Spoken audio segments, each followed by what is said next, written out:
From WXXI News, this is Connections. I'm Evan Dawson. Well, this is the fourth in our series of conversations with your elected leaders talking about the recently passed New York State budget.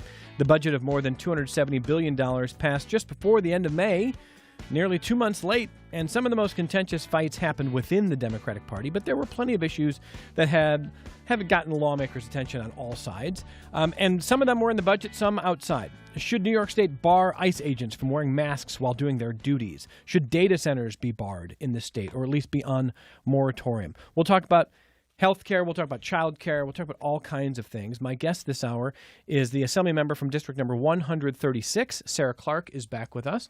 Thank you for being back with us. Nice to see you. Thank you for having me. And if we were not on YouTube, I would start somewhere else. But because some of our audience is on YouTube, they might notice that you have a different style today. I do. I had one of those life-changing moments post-session. So, you know, a lot of us who are in Albany, January to June, schedule all our appointments, our medical appointments when we get back because we're home finally during the week. And so I had, my normal mammogram scheduled in early June and ended up being diagnosed with breast cancer.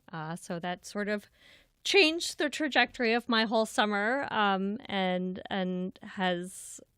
I feel like we're also in a little bit of shock, but already in treatment and now wearing really cool skater caps because that's where I like it. I don't know. I'm trying to figure out the scarf tying, but we'll see. Fashion is always difficult during chemo. Having had loved ones go right through it. I mean, I've certainly seen it. I'm not going to belittle or make trite comments. I know it sucks. I guess people will want to know how you're feeling. Yeah, it changes the regiment of my treatment. It has its ebbs and flows, right? Where sometimes you feel better and sometimes you really don't feel good at all. It hasn't changed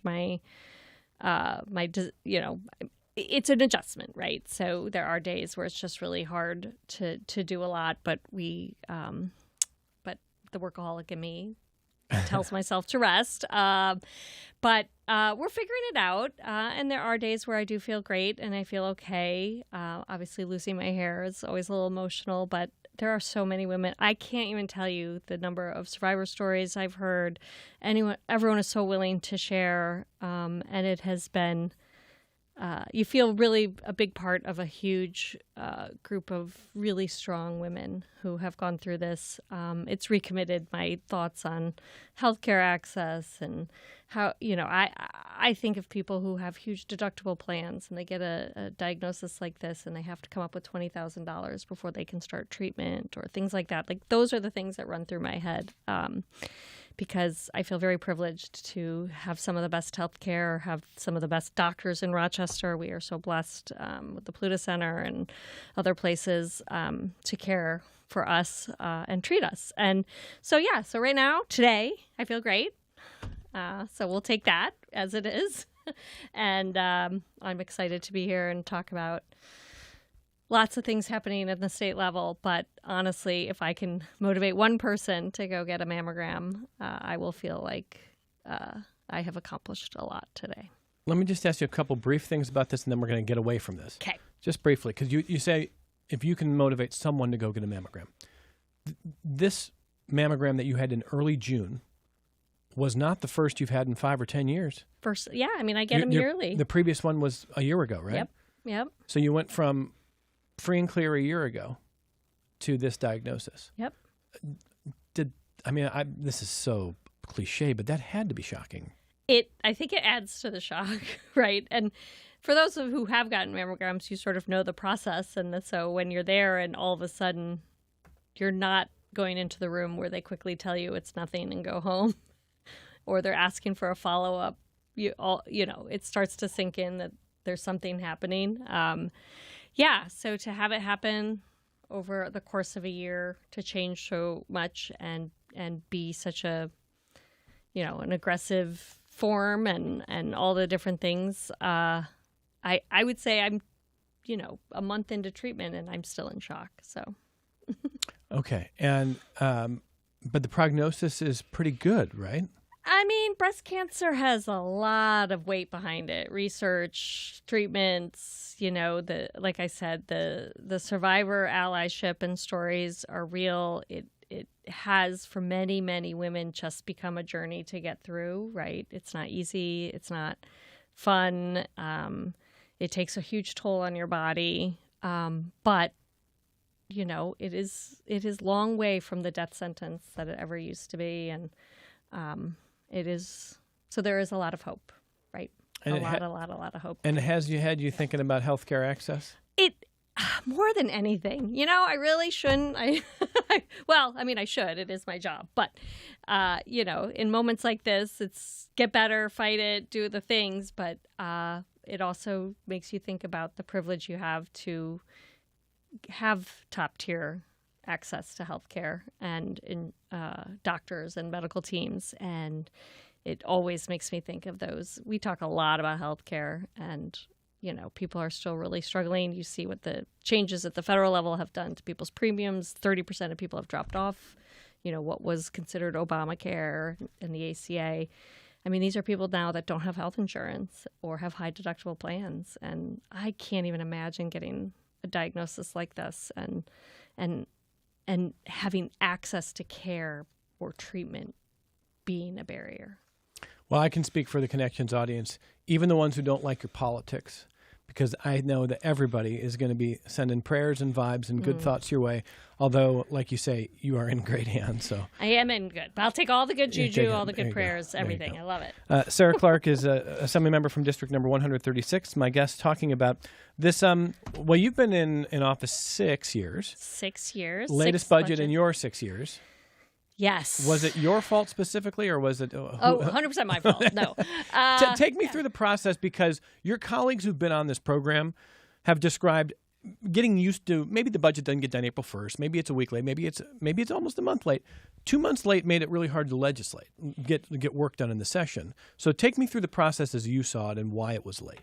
Yeah, I think there is a lot of dynamics behind the budget that aren't just about funding things, particularly between the governor and the legislature. And that is not just Kathy Hochul. That is every governor who's sat in that position, because it is an opportunity to, the rest of the year we're passing bills that the governor may or may not like, and she's deciding whether or not to sign them. The budget is sort of that one opportunity for her to really say, these are some of my legislative priorities. And so it became a lot of that negotiation and not a lot of negotiation around money. I think this was a frustrating year. I think having to go 2 months was sort of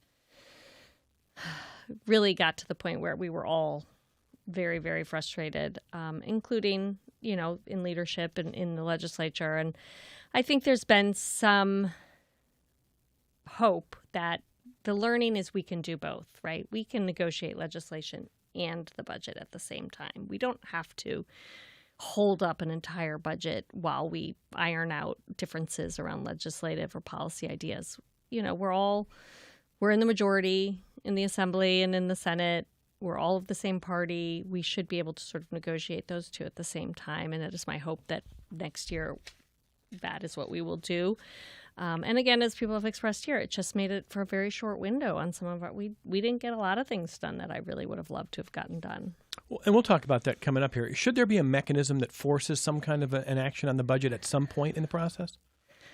It'd be great if there was. It's hard, right? Because part of why we're in this is the lawsuit, the Pataki v. Silver years ago, that really gave the governor a lot more power in the budget process than too much power. I would say yes, but, the governor may not say yes.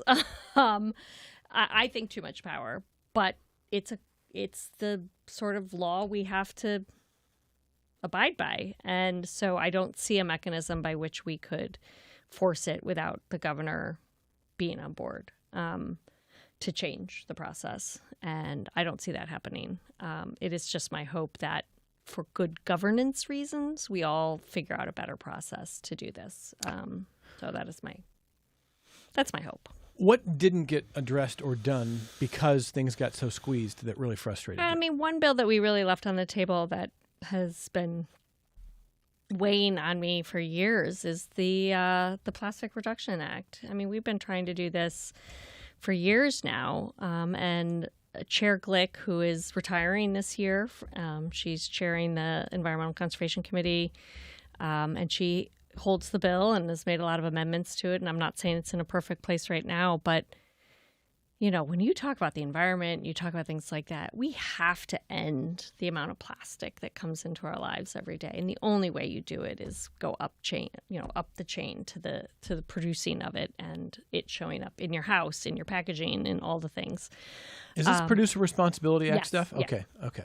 Yeah. So that was a big one that I feel like if we'd had a little more time, we might have been able to get over the finish line. I think there were other things related to stuff we tackled around surveillance pricing and even childcare. And, I had one of those scope of practice bills for our lovely chiropractors that I think if I had had a little more time, we would have been able to get over the finish line to finally update their scope of practice after 60 years of not having one. Tell me about that. What does that mean? So the Higher Ed Committee and the State Ed Department, they have a department within them called the Professions Department, and that's where all your certifications and your licensures.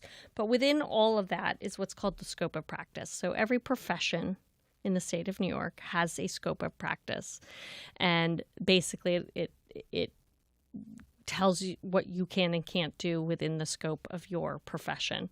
And chiropractors, who have evolved over the last 60 years, have not had an updated scope since 1964, 63.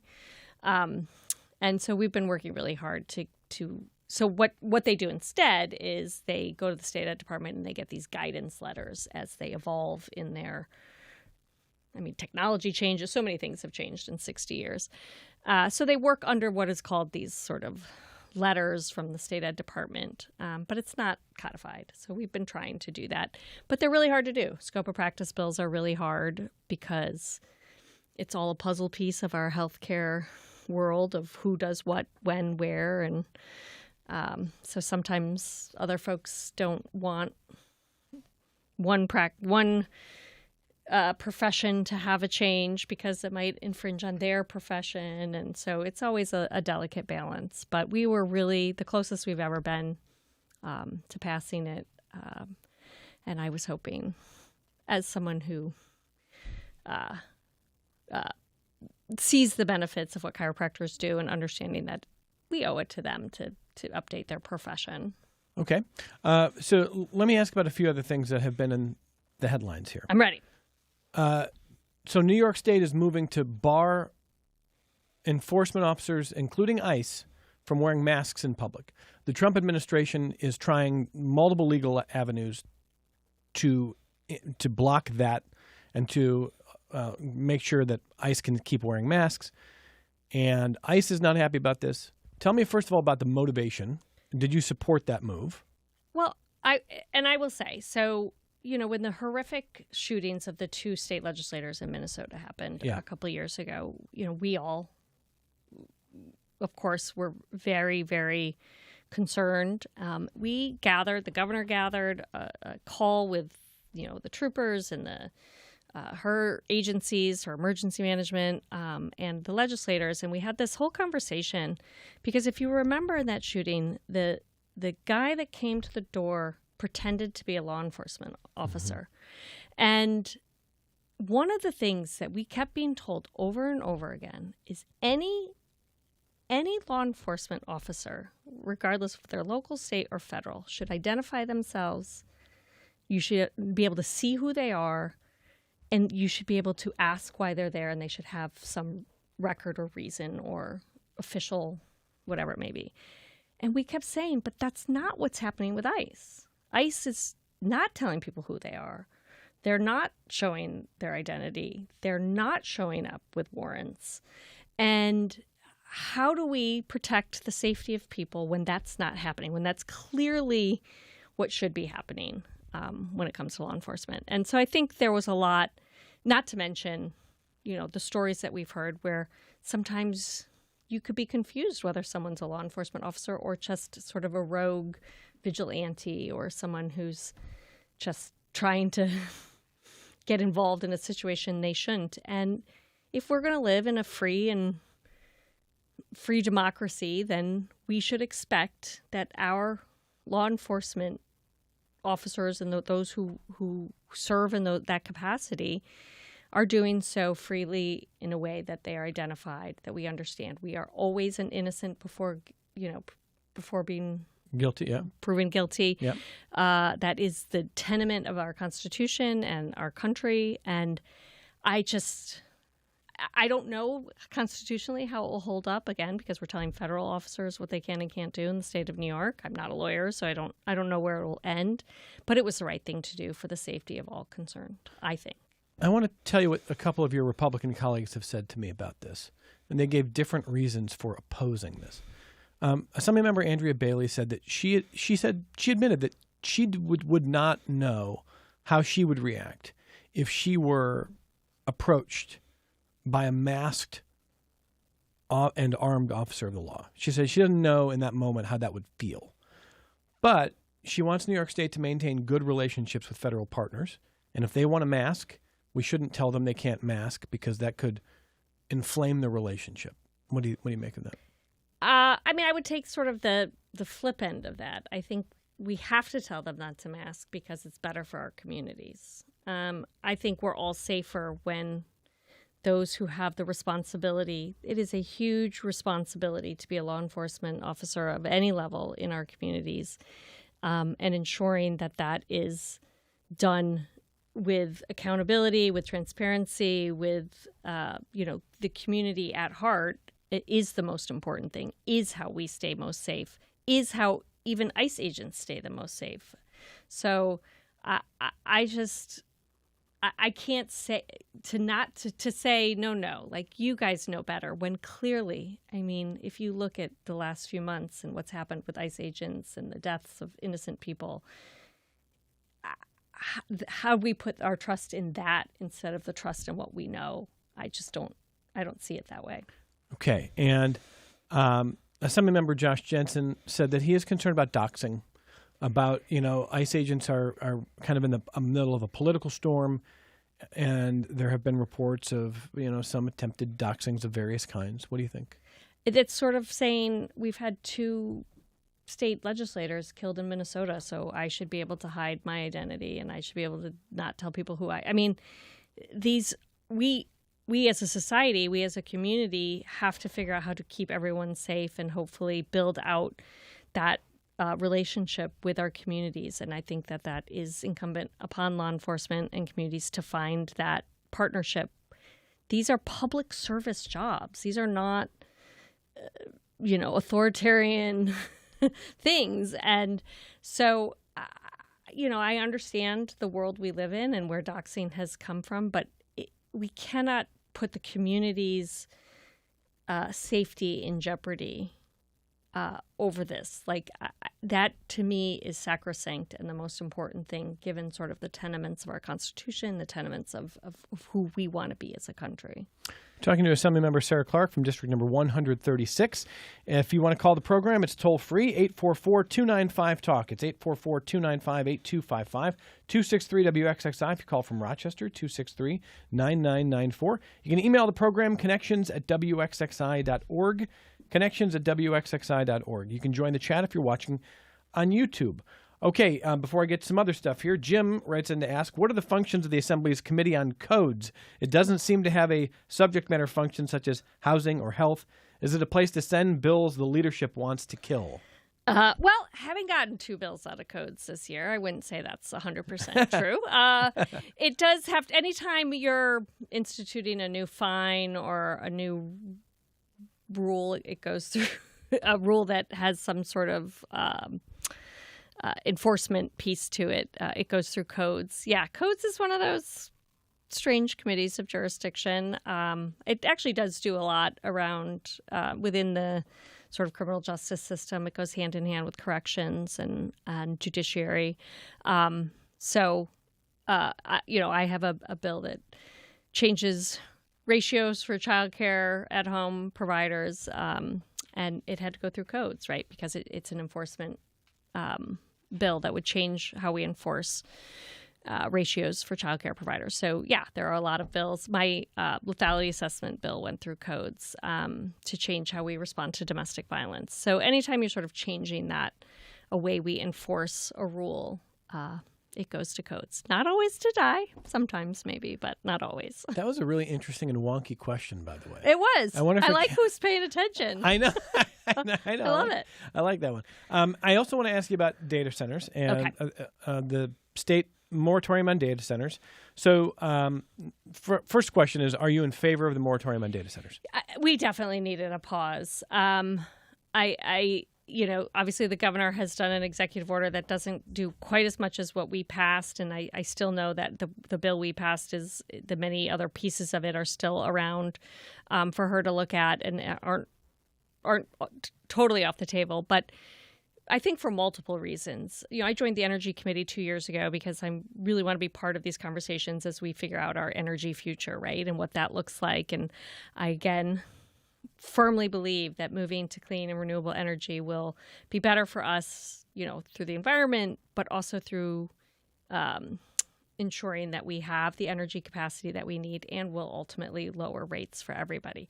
It's the how, right? How do we get there? How do we do it without the full panic everyone gets when they open their utility bill right now? And so we have these utility challenges on cost and supply right now.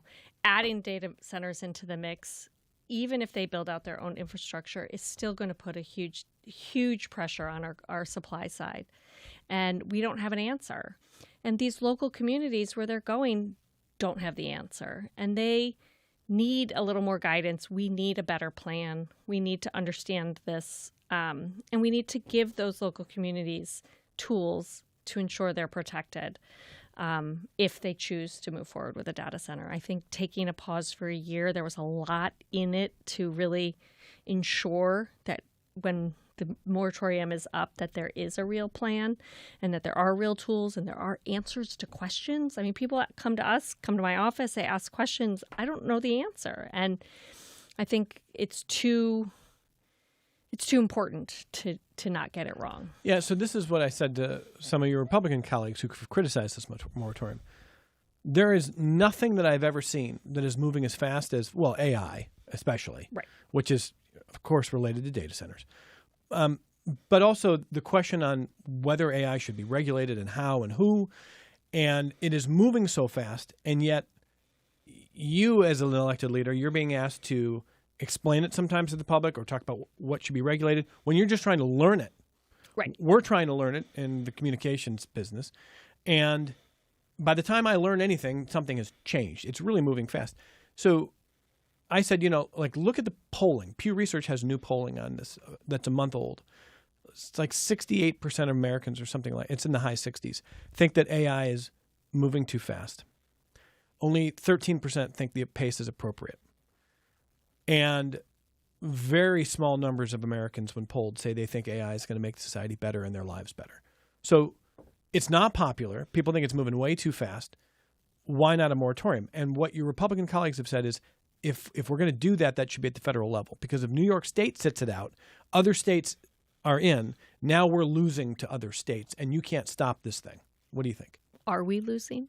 I mean, or are those states going to end up losing because they don't have a plan either? I mean, everything I've seen from every state, even some of the most red states, are having communities kind of freak out about this. Now, there's a few that are very unregulated, and there's not much you can do to stop data centers. But, in places even in the Midwest, and we're seeing more and more communities sort of say, whoa, it's vastly unpopular.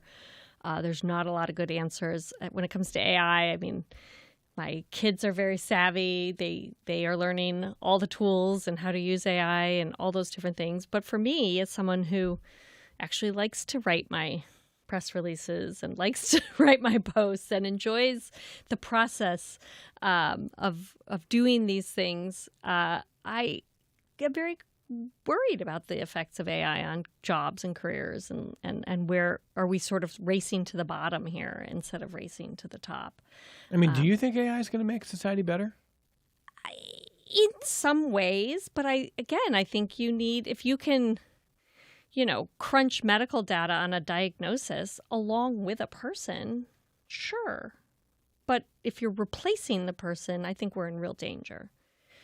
And that's where I just don't feel like we have, and even not to bring it into politics, but, we've passed that you have to be very clear when something's AI generated. And I have seen a whole host of people out there doing AI generated work and not putting that disclaimer. Absolutely. And I think it confuses people and people don't understand. And it used to be that if you read it, you would think it's true. And as the internet has become what it has, people somewhat now are not believing what they necessarily read. Absolutely. But videos and pictures, it's really hard to unbrain that. And yeah, and they spread so fast. Yes. So to your point, it's one thing if a song is an AI-generated song and you don't know it, and it's on your Spotify list and you kind of like it and you stream it a little bit, and then you go, oh, I didn't know that was AI. I don't want to support AI art.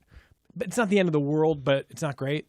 It's another if AI-generated video is quickly convincing thousands or millions of people online that something catastrophic is real when it's not, or Correct. Somebody said something, Sarah Clark said something, Barack Obama said something, Donald Trump said something that they didn't say or do, and it just goes.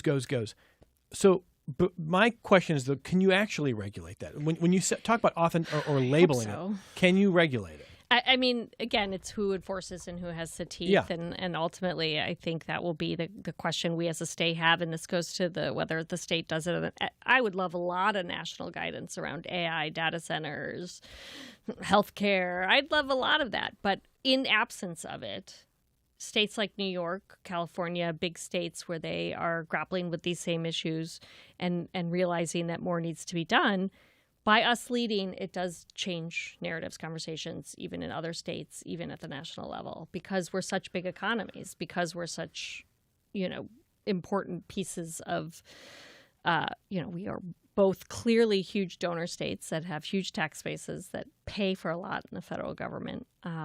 So I think abdicating that responsibility to a completely dysfunctional federal government is a cop-out. And the other thing that your Republican colleagues have said is roughly 12 months ago, Governor Hochul in New York State said, they want to be Silicon Valley of AI and want to be open for business. And then all of a sudden you get this moratorium and they contradict each other. Do you see any contradiction? Obviously she kept a lot of the research AI piece, which is where she sees the Silicon Valley drive, right? Because it's really based in these research entities in our universities and colleges, and that wasn't touched by the moratorium.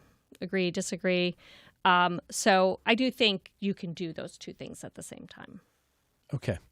Yeah, I mean, maybe your kids feel different about it. You said your kids are good at using stuff and they're good with tech. We had some heated discussions about it all. I'm always fascinated by what teenagers are learning that more quickly than I am learning. But we'll keep asking the questions and people can decide for themselves if they think AI is moving too quickly or data centers are moving too quickly or what's going on here. But this 12-month moratorium looks like it's going to last, right? Yes. I mean, with her executive order, obviously there's not been action yet on the legislation, but even with just the executive order, we've got a year to figure this out. Okay. So let's take this only break of the hour. We're going to come back with Assemblymember Sarah Clark from District Number 136. We'll take more of your questions, comments, feedback, and we're going to talk about a couple of other issues that are important to the Assembly member, including child care capacity expansion legislation and more. So let's go ahead and take that break, and we'll come right back. Support for your public radio station comes from our members and from Bob Johnson Auto Group, believing an informed public makes for a stronger community. Proud supporter of Connections with Evan Dawson, focused on the news, issues, and trends that shape the lives of listeners in the Rochester and Finger Lakes regions. BobJohnsonAutoGroup.com. This is Connections. I'm Evan Dawson. Assemblymember Sarah Clark is my guest, and Andrew in Irondequoit on the phone. Hey, Andrew, go ahead. Hey, you guys. Hey, Sarah, what do you think about safe, small nuclear power that's environmentally friendly?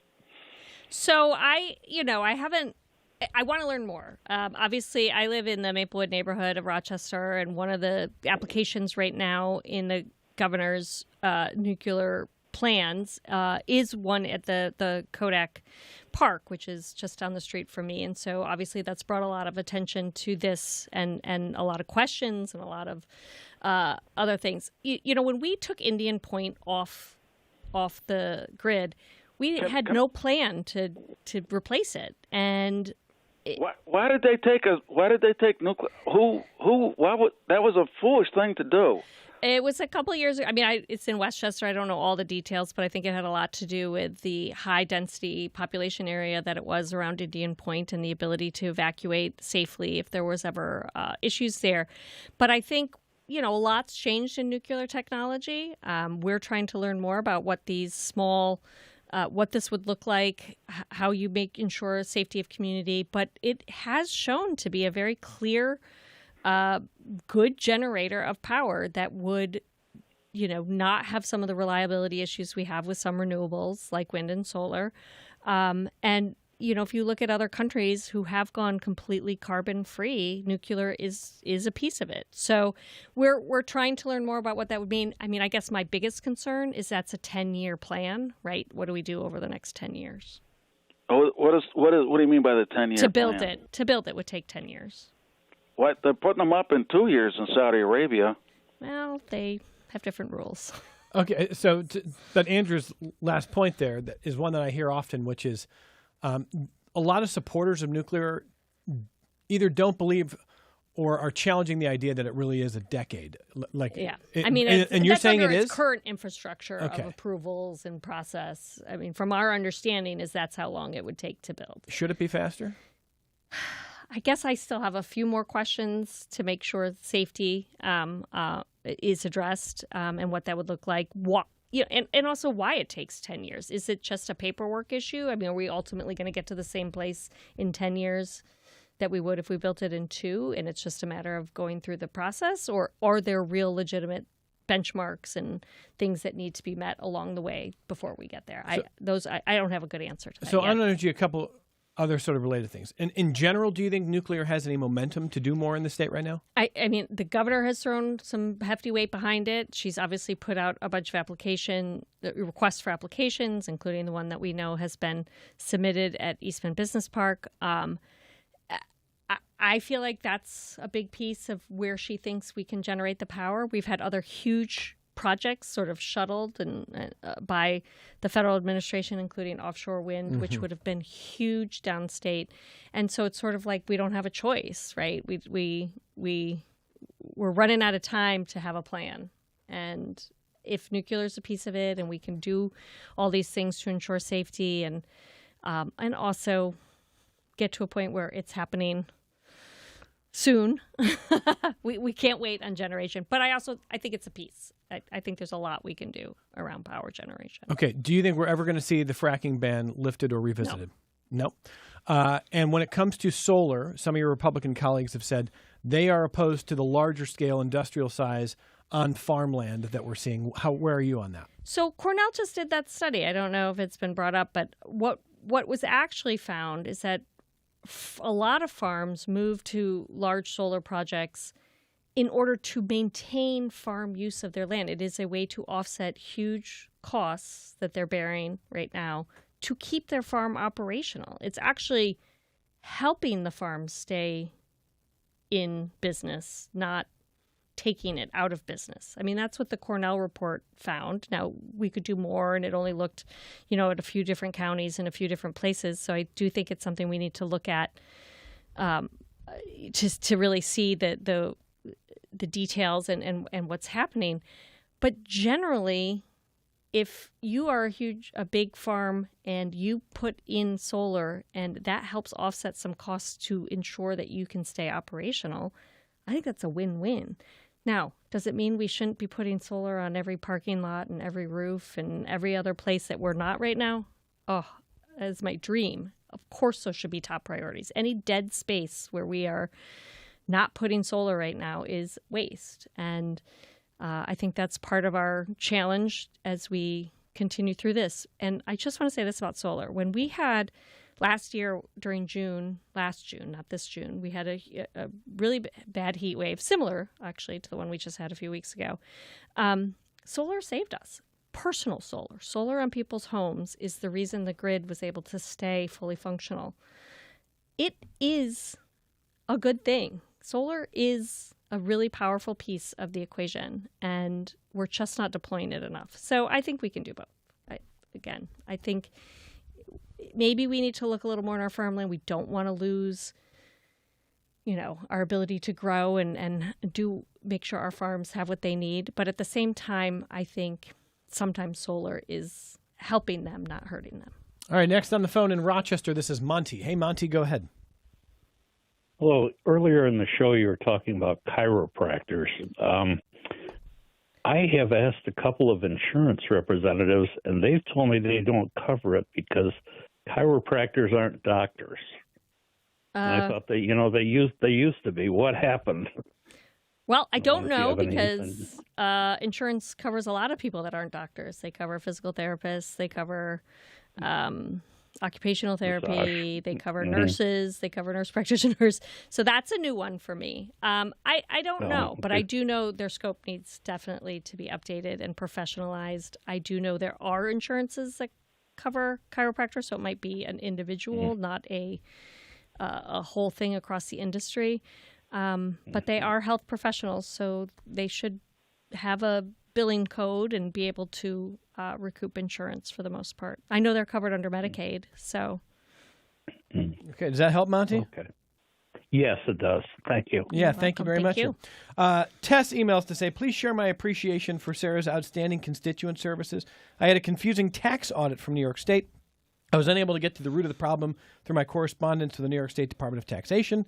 After I reached out to Sarah, her office put me in touch with the right person at the department who solved my problem in minutes. Oh my gosh, those are my favorite stories. That's like the nuts and bolts day-to-day work, right? I love it. My constituent services, having been in this business 20 years on the federal side and now 6 on the state, it is solving some, people often call us after they've tried a lot of other ways to solve their issue. And when we can help, it makes my day so bright. I will also say plenty of love for Sarah, who the Assemblymember disclosed earlier this hour that she has a breast cancer diagnosis. She is in treatment. And so disclosing publicly today that you're going through treatment. Prognosis is good, but it's going to be hard. And a lot of love coming in for you. Oh, I love it. And I know that I feel it. I know you're feeling that from the public here. This may not be in your area here, but I'll read Dahlia. Dahlia says, is on the Seneca Falls landfill, is that something that comes up in the budget, or is that dealt with somewhere else? And what's the most recent information? I've heard that it keeps on going, at least as the landfill owners want it to keep growing. And are those landfill owners locally? So Seneca Falls is outside of your district. It is outside. Obviously, like I mentioned with the plastic spill, one of the issues is our landfill capacity. And so there are sort of those broader conversations, but what actually happens with a specific landfill like that, whether or not it's extended in its ability to expand or continue for a few more years past its original permit, those are all decided locally with the state. There's sort of a local decision to say yes, and then they pull it up to the state. It's hard for the state to say no as long as they're meeting all the other rules and regulations. So that is somewhat local. I do know the assembly member out there is not rerunning, and the one of the candidates is a Seneca Meadows employee who is running now. So that will be an interesting conversation, I think, in that race. But we're going to have a garbage issue. I mean, we already sort of do. But with all the great euphemisms out there, isn't Seneca Meadows a great one? It sounds like a place you'd want to retire to. It Seneca does. Oh, Meadows. Seneca Meadows. Oh, Seneca Meadows. Until the fragrant you aromas. Get off the thruway and look at every garbage truck from New York City barreling down with things flying off of it and very stinky. And It was. I heard it was either going to be Seneca Meadows or Gargantuan Trash Mountain. Yes. And they went with Seneca Meadows. Yeah, it's too bad. Okay, so I want to talk to you about a headline from your office. I know you worked with Senator Brook passing child care capacity expansion legislation. How does this work? What's going on? So, this is legislation that would sort of even up the rules on ratios in terms of how many kids you can watch at what age with adults for our home-based providers to be equal to that of our center-based providers. I will say in full disclosure, the governor vetoed this bill last year, but we still believe and have had some conversations that even maybe not in its exact form that we passed this year, that there should be. So basically, at 18 months, if you are an 18-month-old child and you are in a center-based child care setting, you're considered a toddler. In a home-based setting for the next from 18 months to 2 years, you're still considered an infant. So the ratios are different in terms of how many adults have to be with how many kids. And we are one of 2 states that still have this sort of antiquated ratio for home-based providers. We've been trying to really make the case that, maybe there's a way to say, I think safety is the big issue, right? Ensuring that if you have kids between 18 and 2 who may not be walking yet or whatever, that you could still safely ensure in an emergency. And the designation of 18 months to 2 as an infant means you need more people caring? It's 3-to-1, like a 3-to-1 ratio, right? So you can only have 3 or, yeah. And so I think I hear what you're saying is you acknowledge the desire for safety at that age. Correct. But you don't want to overburden or overextend to the point where... To say that in this setting you can be safe and in this setting you can't be safe, I think there's a way to sort of make that more fair, ensuring safety in both settings. And so we've been working with the governor's team. It would create also a whole bunch of capacity in our home-based providers that they currently don't have without adding a single dollar to the budget. This is a big issue. A lot of our home-based providers, the real big issue is a sibling issue, right? So if you have a kid who's 19 months old and they have a new baby brother or baby sister, they can't take that baby brother or baby sister till that kid turns 2. And so we're working on it. This is a huge priority for our home-based providers across the state. A lot of them are part of what's called CSCA Voice, and they've been very clear that, they're professionals. They care a lot about our children and keeping them safe, and that there is a way to do it. If 48 other states can do it, we definitely can. So trying to figure out that pathway right now is where we're at, and hoping we can maybe not get to a veto this year. Why would it be vetoed? I don't know. I mean, again, I think there's safety concerns, but I think there's a solution. And so it's a matter of whether or not we can all agree on the solution. And so I hope we can this year instead of just saying no. Okay. But these child care issues have been really central to the work that you've been doing. And if you look at universal child care and you look at the pathway, having this capacity in our home-based providers is key. So many more people choose home-based providers for that young age, for that 0 to 3 age. And if we don't ensure they have both the capacity and obviously all the resources and things they need to keep kids safe and educate and be part of early childhood learning and all the things, particularly in a place like New York City. I mean, New York City's plan heavily relies on home-based providers.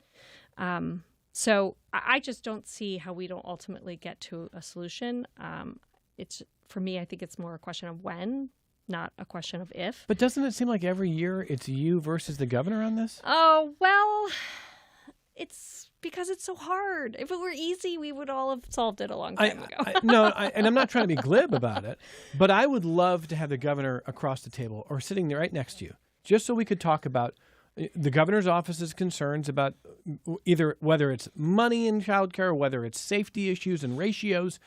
But I think a good public discourse would be really good for everybody here. I agree. So and I will the governor's say, invited. Will you come with the governor sometime? I'm ready. Okay. But I right. will say to our first grandma governor, who we have allowed to be part of the Mom Squad, she did put out about 3 or 4 months ago a call to sort of to looking at over-regulated issues, particularly in places like childcare. And I know there was overwhelming submissions to that.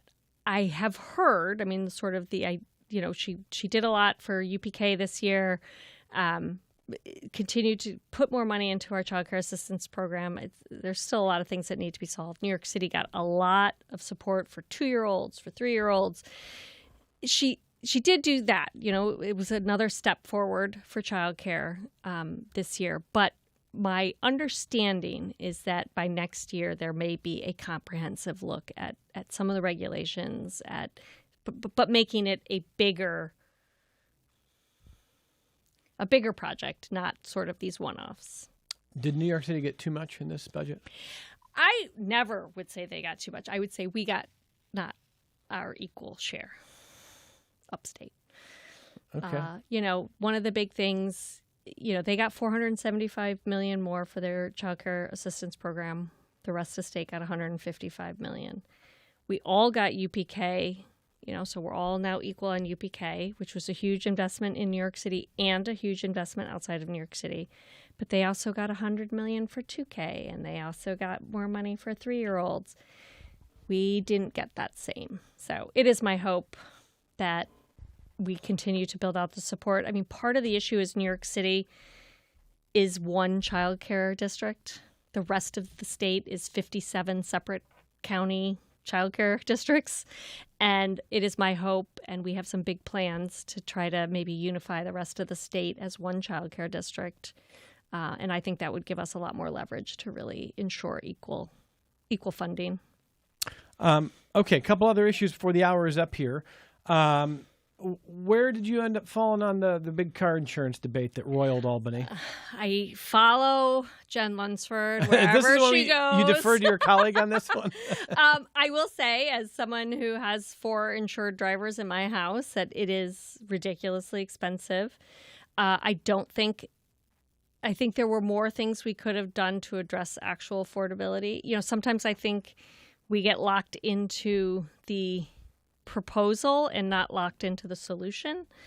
And I think this is one of the cases where that was kind of happening, where we got into the weeds on what her proposal was versus ours, versus actually saying, how can we solve the affordability issue around childcare? So do you think our auto insurance premiums are going way down here? I have mentioned to some of my colleagues who have retired this or are retiring this year that in the new year, I would like them to write every day to say, my car insurance hasn't gone down, my car insurance hasn't gone down, my car insurance hasn't gone. I worry. I worry that it won't.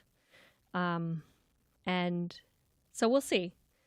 I sure hope it does. And if it doesn't, I think we need to, all insurance. I mean, my goodness, I can't even get, we have, because of mass, outside of the auto insurance world, because of all the consolidation, we are having insurance problems left and right, and people's premiums are really skyrocketing.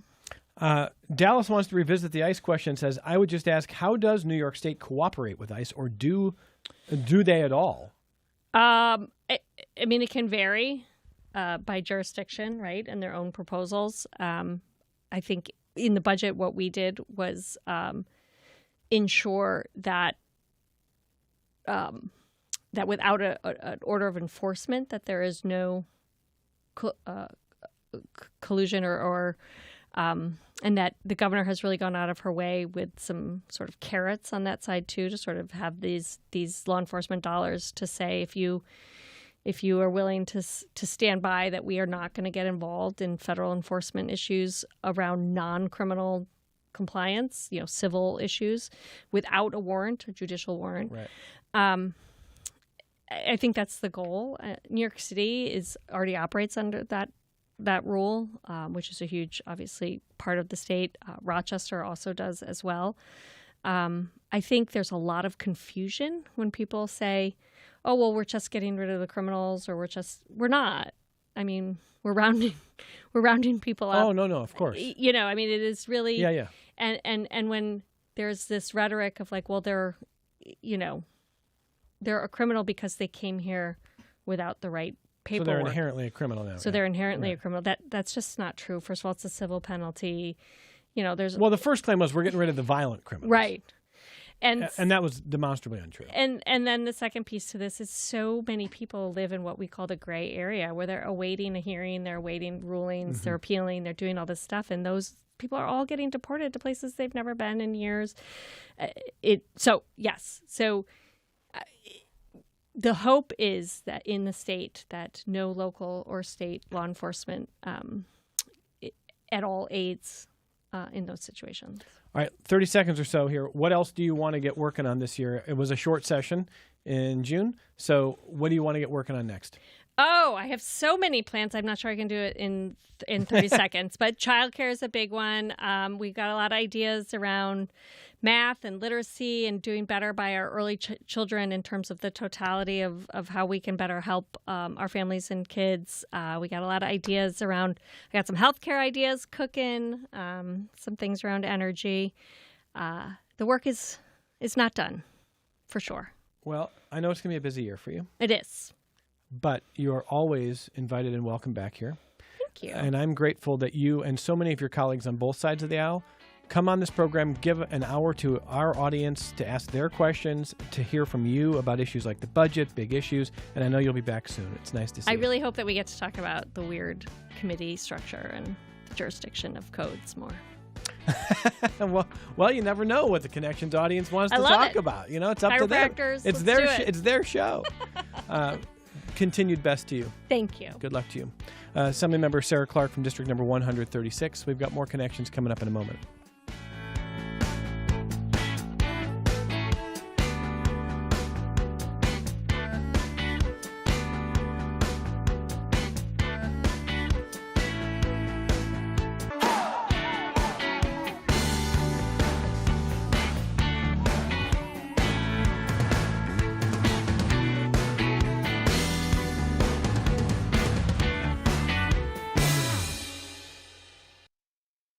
This program is a production of WXXI Public Radio. The views expressed do not necessarily represent those of this station, its staff, management, or underwriters. The broadcast is meant for the private use of our audience. Any rebroadcast or use in another medium without expressed written consent of WXXI is strictly prohibited. Connections with Evan Dawson is available as a podcast. Just click on the Connections link at WXXInews.org.